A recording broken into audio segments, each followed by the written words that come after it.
Om Swastiastu. Assalamualaikum warahmatullahi wabarakatuh. Perkenalkan, kami dari kelompok 2 kelas D akan mempresentasikan mengenai pemeliharaan babi dara umur di atas 6 bulan. Untuk itu, mohon share screen.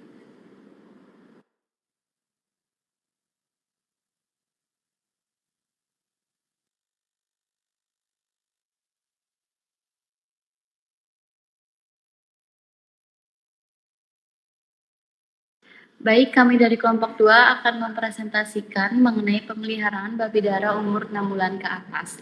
Kami dari kelompok 2 beranggotakan yang pertama yaitu saya sendiri, Niputu Premasari Putri Mahadevi dengan NIM akhir 113, kemudian Nikomang Desi Angelia dengan NIM akhir 131, kemudian Imade Gede Astaginawan dengan NIM akhir 136, Diloh Putu Ditaris Dayani dengan NIM akhir 138, Ayub Andreas Panahatan Napitupulu 139, Imade Wahyu Chandra Badreswara NIM akhir 140, Dita Amelia Himelda Putri NIM akhir 114, Ana Agung Istri Agung Naomi Noftiana dengan NIM akhir 106, Ana Agung Murah Heri Brian dengan NIM akhir 141, Imade Gede Raditya Dharma Yoga dengan NIM akhir 109, Kadek Deswita Anggreni dengan NIM akhir 121, dan Sang Nyoman Arya Dinata dengan NIM akhir 110. Next slide. Baik, pengertian babi dara. Babi dara ini merupakan babi betina dewasa yang belum pernah beranak, di mana pada umur 5-6 bulan ternak babi dara ini umumnya mulai dewasa kelamin. Namun bisa dikatakan sebagai babi dewasa secara tubuhnya itu pada umur 10-12 bulan. Nah, babi dara ini dapat dikawinkan pada umur 8-10 bulan dengan bobot badan 100 kg. Sehingga saat lahir nanti babi dara telah berumur 12 bulan atau sudah masuk ke kedewasaan induk, telah tercapai. Baik,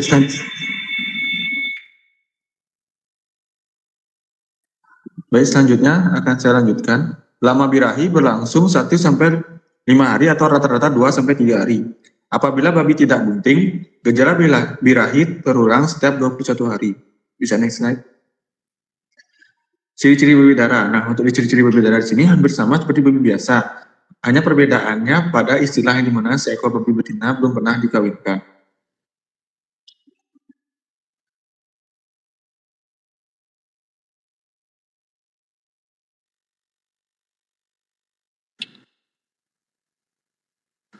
Baik, saya akan melanjutkan presentasi dari teman saya. Perbedaan babi dara dengan babi lain. Yang pertama, sebelum tanggal penetapan kelahiran tersebut sebagai masa kebuntingan akhir, jika kemungkinan persiapkan kandang khusus untuk pardus.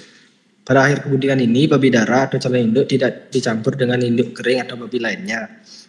Yang kedua, berikan makan induk babi sebanyak-banyaknya agar menghasilkan air susu yang sebanyak mungkin, agar babi dara dapat menghasilkan panas sekitarnya dan mencegah untuk bergerak. Maka tempatkan calon induk tersebut dalam luasan kandang terbatas sehingga akan memudahkan untuk penggunaan kandang sapihan.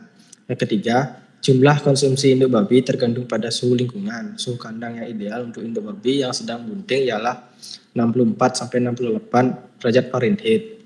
Yang keempat, induk babi akan mengurangi jumlah konsumsi 0,5 kg pakan per hari setelah periode penyapihan. Pentingnya memberikan pakan induk sehingga harus meningkat pada hari ke-10 masa laktasi. Presentasi akan dilanjutkan oleh teman saya.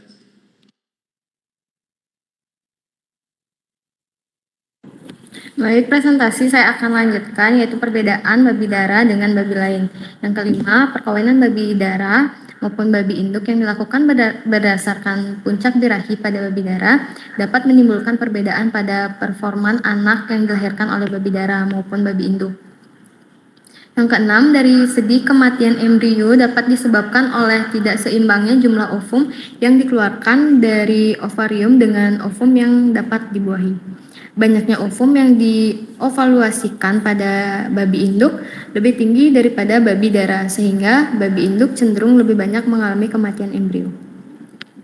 Yang ketujuh, setelah babi darah positif bunting, maka pemeliharaannya harus terpisah dari induk kering atau babi lainnya, yaitu pada kandang khusus untuk induk bunting.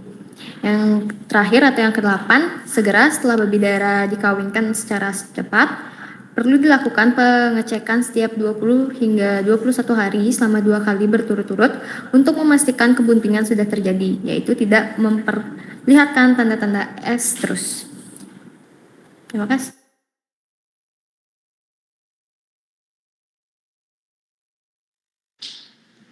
Baik, saya akan melanjutkan presentasi.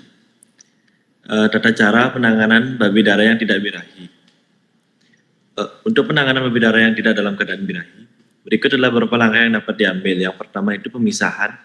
Jika ada babi darah yang tidak birahi di dalam kandang dengan babi jantan atau babi dewasa lainnya, penting untuk memisahkan mereka. Babi jantan yang tidak dikebiri dapat menjadi agresif terhadap babi darah yang tidak birahi, dan ini bisa menyebabkan cedera atau stres pada babi darah.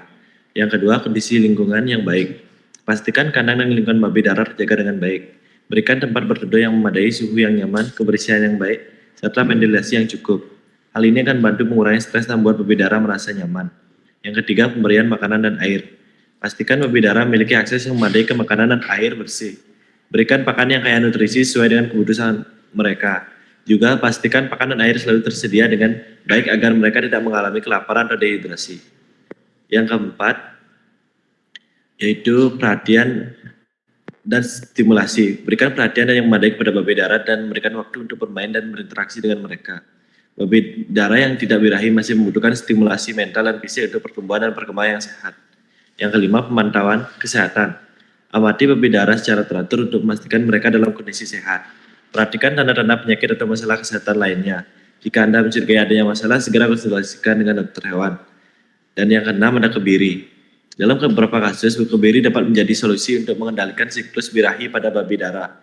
Konsultasikan dengan dokter hewan mengenai opsi kebiri dan pertimbangan keputusan ini dengan cermat.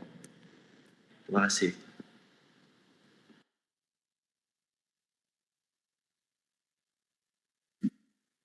Baik, berikutnya adalah tata cara penanganan babi darah pasca birahi. Yang pertama ada observasi. Observasi di sini dimaksudkan adalah kita sebagai owner atau pemilik babi itu melihat gejala-gejala yang ditimbulkan oleh babi darah pasca mengalami birahi. Yang kedua, pemisahan. Pemisahan dilakukan untuk meminimalisir terjadinya tindak kekerasan antara babi yang birahi, baik dengan pejantannya ataupun dengan babi lainnya. Yang ketiga, penjadwalan perkawinan. Penjadwalan perkawinan ini bertujuan jika pada saat birahi itu agar sel telur yang terjadi pada saat ovulasi itu dapat bertemu dengan sel sperma pada saat perkawinan. Yang keempat, perawatan kesehatan seperti pakan dan sanitasi kandang. Dan yang terakhir, kandang yang aman agar babi dapat jika itu dikawinkan agar dapat berkawin dengan baik, dan jika itu untuk menghilangkan birahinya agar bisa dihilangkan dengan baik. Dan selanjutnya akan dibawakan oleh teman saya. Terima kasih. Terus ada tipe-tipe bentukan kandang. Di sini ada 4 tipe-tipe bentukan kandang. Yang pertama itu ada kandang induk kosong, yang kedua ada kandang kawin, yang ketiga ada kandang induk hamil dan menyusui, dan terakhir adalah kandang penggemukan. Boleh next slide. Yang pertama itu adalah kandang induk kosong. Kandang induk kosong ini merupakan kandang yang digunakan untuk calon induk atau induk yang belum hamil.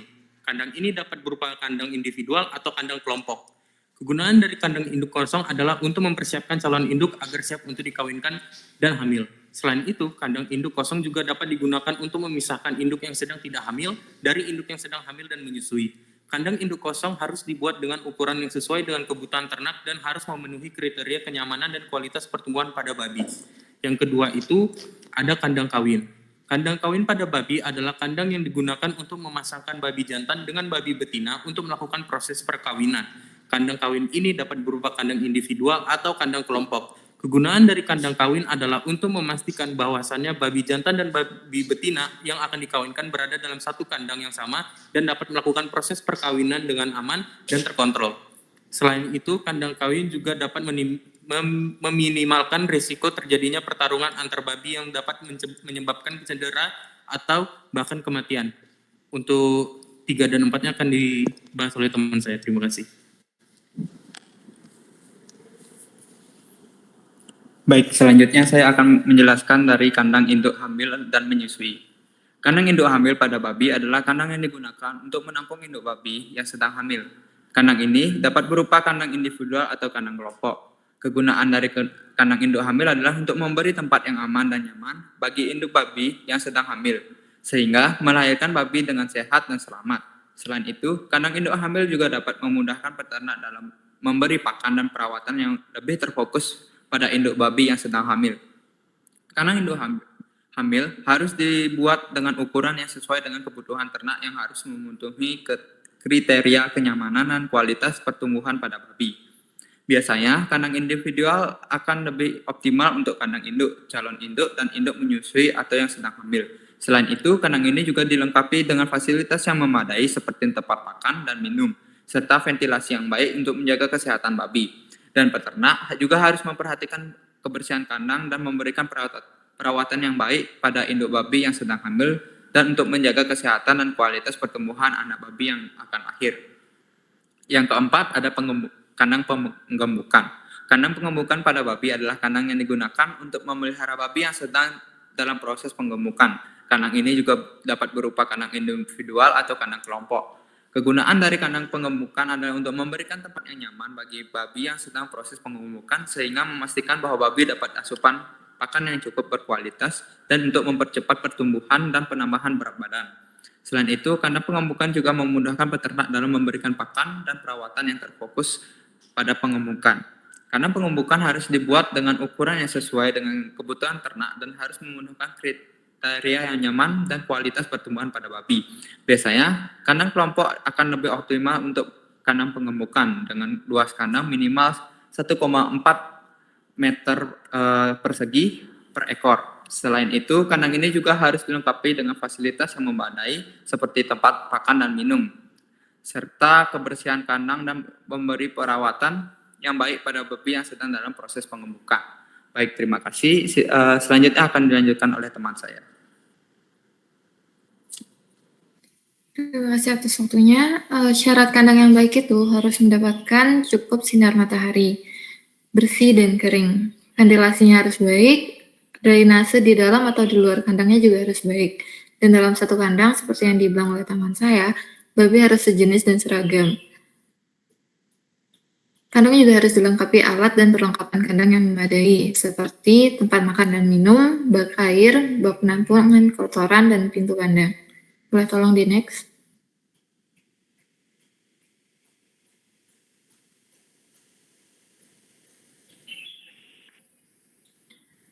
Beberapa jenis kandang, perbedaannya hanya di alasnya. Kebanyakan kandang tradisional itu menggunakan alas campuran sekam atau serobok gergaji dan jerami, atau hanya dengan menggunakan tanah. Dindingnya dengan kayu atau bambu, dengan atap daun kelapa atau ilalang, bisa juga dengan dengan seng. Tempat makan dan minumnya biasanya menggunakan wadah tersendiri. Sedangkan kandang yang lebih modern biasanya menggunakan beton atau slat kandang, dengan dinding beton atau besi, dengan atap seng atau genteng, dan tempat makan dan minumnya itu biasanya ada tempat makan dan minum otomatis atau dengan wadah dari beton sendiri. Dari kandang tradisional sendiri, keuntungannya tuh lebih ke harga pembuatan kandang yang lebih murah, juga mengurangi bau menyengat dan lalat.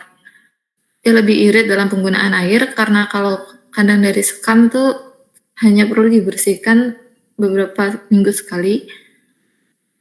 Terus alas yang cenderung lebih hangat dan masa pakainya lebih singkat atau perlu penambahan sekam kembali.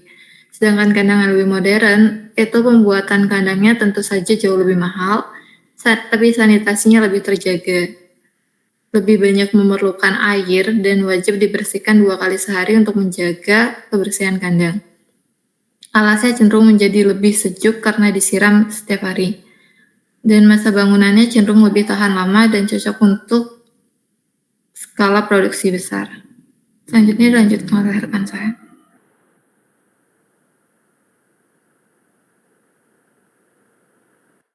Baik, selanjutnya kebutuhan gizi dan pakan babi darah. Babi darah ini tidak boleh terlalu gemuk dan tidak boleh memiliki lemak yang terlalu banyak. maka dibutuhkan ransum khusus, yaitu satu, ada bahan-bahan makanan yang kadar serat kasarnya relatif tinggi, kurang lebih 8,5%. Lalu yang kedua ada protein 14,5%. Lalu selanjutnya ada hijauan. Nah, untuk pencegahan dan pengobatan dari penyakit kolera, vaksinasi dengan serum anti kolera babi atau Rovac Hokolera pada babi darah dilakukan 3 minggu sebelum dikawinkan. Selanjutnya akan dilanjutkan oleh rekan saya.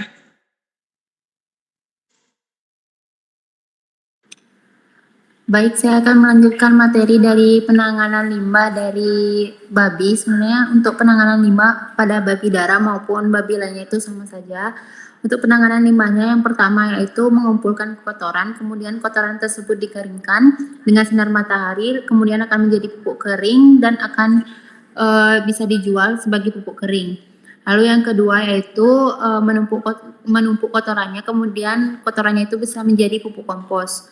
Yang ketiga yaitu menumpuk kotoran dalam bak, setelah penuh maka didiamkan, kemudian nanti diolah menjadi bagian padat, itu nanti akan menjadi pupuk padat. Lalu untuk bagian cairnya itu akan menjadi pupuk cair. Lalu yang keempat itu limbah di bak itu dialirkan ke tangki penghasil gas, kemudian nanti kotorannya itu akan menjadi biogas. Dan biogas ini dapat digunakan untuk penerangan dan bisa juga digunakan untuk memasak. Lalu yang kelima itu limbah kotoran babi ini bisa diberikan pada ikan pada kolam-kolam. Mungkin bisa di next, akan dilanjutkan oleh rekan saya.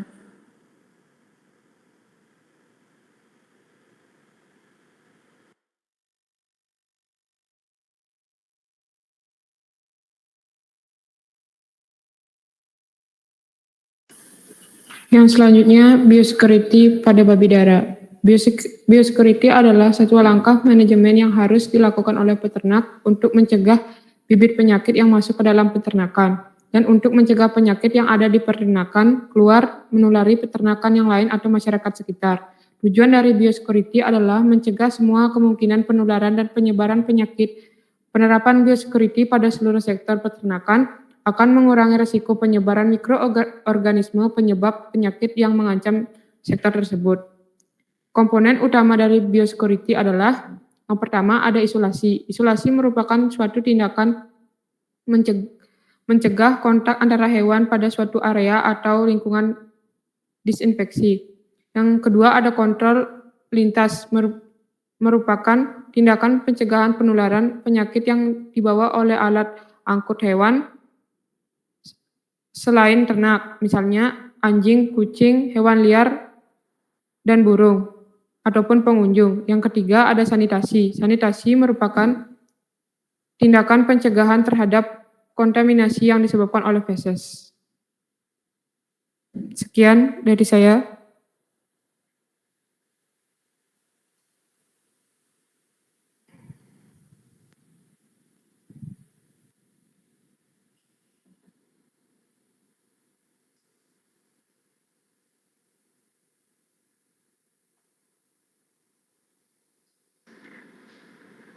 Baik, itulah presentasi dari kelompok kami.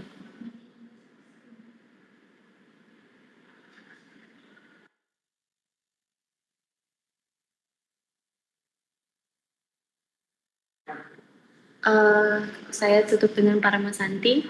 Om Santi, Santi, Santi. Om.